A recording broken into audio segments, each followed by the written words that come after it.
Kulikuwa na ukimya mzito ndani ya korido ndefu za Pentagoni, ule ukimya ambao hauashirii amani bali dhoruba inayokuja. Ndani ya jengo hilo lenye kuta zenye historia ya vita vya karne nzima, maamuzi makubwa na magumu yalikuwa yakifanyika si kwa makelele bali kwa ishara chache tu za mamlaka. Katika moyo wa mfumo huo alisimama mtu mmoja, naye si mwingine ni waziri wa ulinzi wa Marekani Pete Hegseth, macho yake yakitazama mbali zaidi ya ukumbi wa siasa, akilenga kuijenga upya taasisi kubwa zaidi ya kijeshi duniani. Wakati wengine walipokuwa bado wanahoji uwezo wake, yeye tayari alikuwa ameshaanza kuandika sheria mpya za nguvu jeshini. Hapo mwanzo Hegseth akuonekana kuwa tishio kubwa. Alitoka kwenye vyombo vya habari akiwa na historia ya Fox News na uzoefu wa kijeshi uliompa hadhi, lakini si ule uliotarajiwa kumfanya awe mtawala wa mfumo mzima.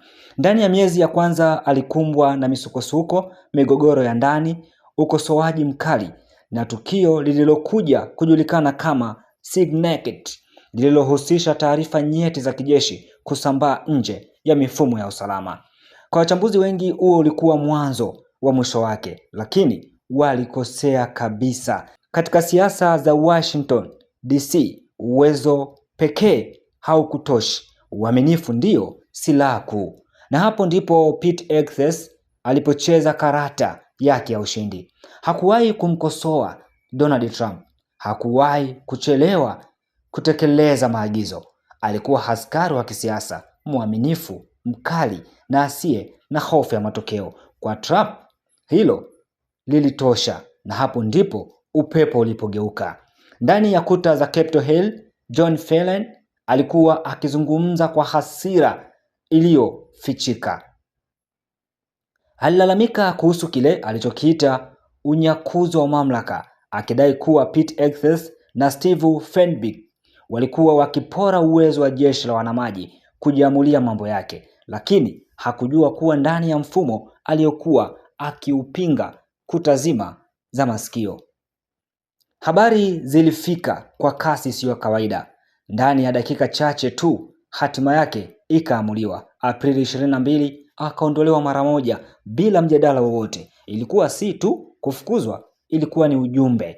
Ndani ya Pentagon mabadiliko yanaonekana wazi, lakini tafsiri zake zinazotofautiana. Kwa upande mmoja, msemaji wa wizara anasisitiza kuwa Hegseth anarejesha nidhamu, anaondoa urasimu na kuimarisha nguvu ya kijeshi. Kwa upande mwingine, sauti za ndani zinanong'ona kwa tahadhari. Mamlaka yote sasa yako mikononi mwa wateule wa kisiasa. Sare zimebaki bila nguvu yoyote, alisema mmoja.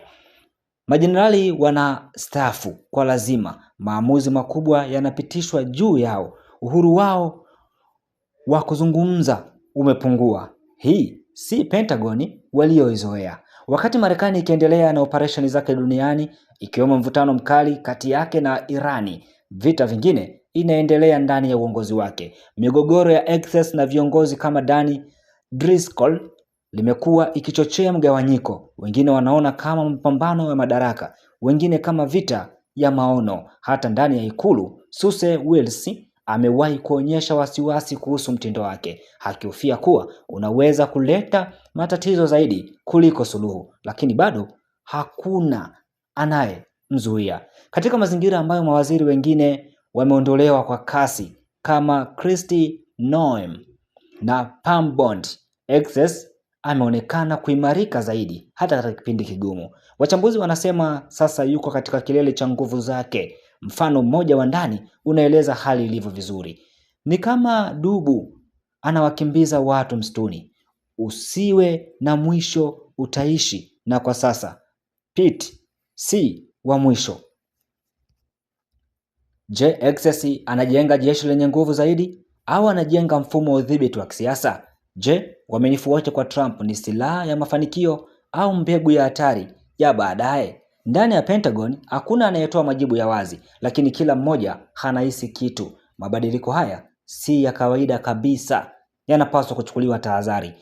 Katika kivuli cha bendera, nyuma ya hotuba na matangazo, kuna hadithi kubwa zaidi ya mtu anayechukua mamlaka ya taasisi inayobadilika na ya taifa linalojitafuta upya katika zama za mvutano wa kimataifa. Pete Hegseth si tena jina la kawaida katika orodha ya viongozi nchini Marekani.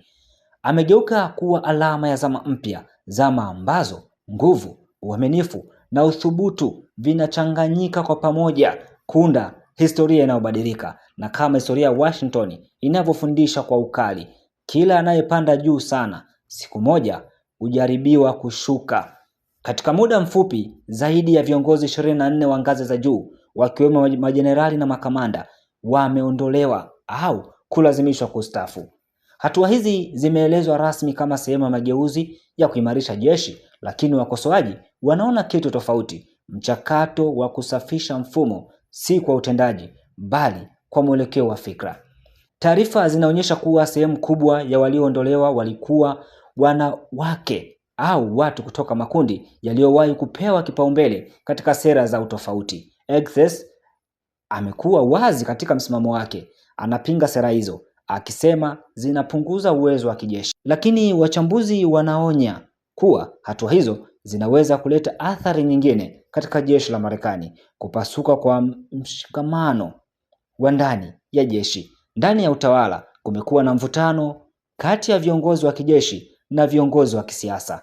Mfano uliovuta hisia nyingi ni ule wa John Flynn ambaye aliondolewa baada ya kutofautiana na Hegseth juu ya uamuzi wa utendaji. Pia kulikuwa na mjadala kuhusu Mark Kelly, suala lililogusa mipaka kati ya siasa na jeshi. Kwa wachambuzi, matukio haya yanaonyesha jambo moja: mstari kati ya maamuzi ya kijeshi na ya kisiasa unaanza kufifia taratibu ndani ya nchi ya Marekani. Ndani ya Pentagon, hali ya taharuki imeanza kujengeka. Maafisa wanajiuliza kwa sauti ya chini, nani anayefuata?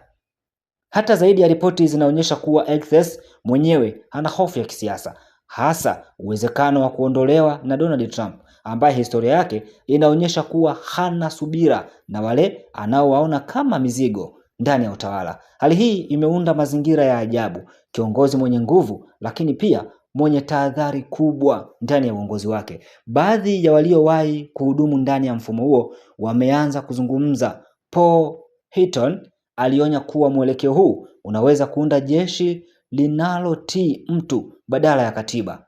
Naye Kevin Carroll alieleza hali ya sasa kwa neno moja tu, na hapa namnukuu: hii si migogoro ya kawaida, hii ni vurugu ya kiutawala kabisa. Maneno haya yana uzito kwa sababu yanatoka kwa watu waliowahi kuwa sehemu ya mfumo huo. Ndani ya Pentagoni hakuna tangazo rasmi linalosema mapinduzi yanaendelea, lakini dalili zipo wazi, ikiwemo duara la uongozi linazidi kuwa dogo, viongozi wa zamani wanaondoka, mamlaka yanajikusanya juu, lakini pia na mfumo unaanza kubadilika kwa kasi isiyo ya kawaida. Pete Hegseth amekuwa kiini cha mabadiliko hayo. Je, anaimarisha jeshi la Marekani au anabadilisha kwa sura mpya yenye hatari zisizoonekana? Jibu halijajulikana bado, lakini jambo moja ni wazi: ndani ya ukuta wa nguvu, kila kimya kina maana na kila hatua huandika historia mpya. Tukiwa bado tumesalia Pentagon, katika ukimya mzito wa siasa za kimataifa nyuma ya kuta nene za makao makuu ya jeshi la Marekani, Pentagon, kuna mabadiliko makubwa yanayotikisa mustakabali wa vita duniani. Sio milio ya mabomu wala mizinga inayotawala mjadala huu, bali ni akili bandia, AI, teknolojia ambayo sasa imewekwa rasmi kuwa silaha ya kimkakati. Katika tangazo lililokuja kwa tahadhari lakini lenye uzito mkubwa, Pentagon imethibitisha kuingia makubaliano mapya na baadhi ya makampuni makubwa zaidi ya teknolojia duniani. Lengo kuu ni moja: kuifanya Marekani kuwa taifa la kwanza lenye jeshi linaloongozwa na artificial intelligence, yani akili bandia, first fighting force. Katika orodha ya washirika wapya, majina makubwa yanajitokeza wazi: OpenAI, Google, Microsoft, Amazon Web Services, Nvidia, pamoja na kampuni changa lakini yenye ushawishi unaokuwa ya Reflection Artificial Intelligence. Haya si makubaliano ya kawaida ya biashara. Hapa teknolojia zao zitakuwa sehemu ya mifumo ya siri ya kijeshi, zikipewa ruhusa ya kutumika kwa matumizi yoyote halali. Kipengele kilichozua mjadala mkali nchini Marekani ni kipengele hicho ambacho kampuni ya Anthropic imekataa kukubali kabisa, ikiibua mgogoro mkubwa kati yake na serikali ya Marekani. Kwa miezi kadhaa sasa kumekuwa na mvutano mkali kati ya Pentagon na Anthropic, kampuni inayojulikana kwa msisitizo wake juu ya usalama wa artificial intelligence, yani akili bandia. Chanzo cha mgogoro huu si swali moja nyeti: je, akili bandia inaweza kuruhusiwa kuendesha droni za kivita au kutumika katika ufuatiliaji wa ndani wa raia? Anthropic imeweka mipaka. Pentagon kwa upande wake haitaki kufungwa mikono kabisa. Hali hii imefikia hadi mahakamani, huku serikali ikiweka kampuni hiyo katika orodha ya hatari kwa usambazaji wa teknolojia, hatua ambayo haijawahi kutumika kwa namna hii hapo awali. Ingawa maelezo kamili ya matumizi ya artificial intelligence, yani akili bandia, yamehifadhiwa kwa siri, vyanzo vya ndani vinaeleza kuwa mifumo hii tayari ina jukumu kubwa katika kuchambua mamilioni ya taarifa za kijasusi kwa sekunde, kugundua mawasiliano yaliyofichwa au yaliyopuuzwa, kutengeneza orodha ya malengo ya mashambulizi, lakini pia kusaidia wanajeshi kufanya maamuzi ya haraka vitani. Mfumo mmoja unatajwa mara kwa mara ni ule wa Maven, jukwaa la akili bandia linalosaidia kuchagua malengo ya kivita kwa kutumia data kubwa. Hata hivyo, swali kubwa linaendelea kubaki angani. Je, ni nani anayeamua mwisho wa maisha au kifo, binadamu au mashine? Katika hatua ya kushangaza, Rais wa Marekani Donald Trump ameagiza serikali kukatisha uhusiano na Anthropic ifikapo katikati ya mwaka huu. Lakini uamuzi huo unaonekana kuyumba, sababu modeli mpya ya akili bandia ya Anthropic iitwayo Mythos, teknolojia hii imeelezwa kuwa na uwezo wa kipekee wa kugundua udhaifu wa mifumo ya kompyuta kiasi cha kuifanya iwe hatari hata kwa usalama wa taifa. Hadi sasa haijaruhusiwa kutolewa hadharani. Ndani ya ikulu ya White House kuna mvutano mwingine unaochemka: kusawazisha kati ya ubunifu na usalama.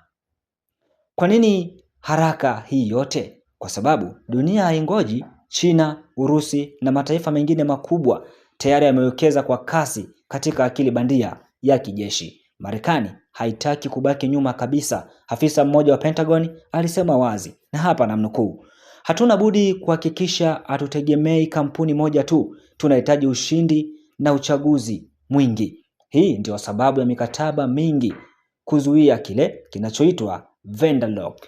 Mgogoro huu pia umefungua mjadala mkubwa zaidi ndani ya Silicon Valley.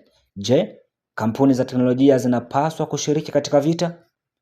Anthropic imepata uungwaji mkono kwa kusimama kidete, lakini Pentagon nayo imepata nguvu ya kisiasa, huku waziri wa ulinzi Pete Hegseth akiwakosoa viongozi wa kampuni hiyo kwa itikadi kali. Kadri dunia inavyoingia katika enzi ya vita vya kidigitali, mstari kati ya teknolojia na maadili unazidi kufifia. Je, akili bandia itakuwa mkombozi wa wanajeshi au mwanzo wa enzi ya mashine kuamua hatima ya wanadamu? Jibu bado halijapatikana, lakini jambo moja ni wazi: vita vya kesho havitapiganwa tu kwa silaha, vitapiganwa pia kwa akili bandia.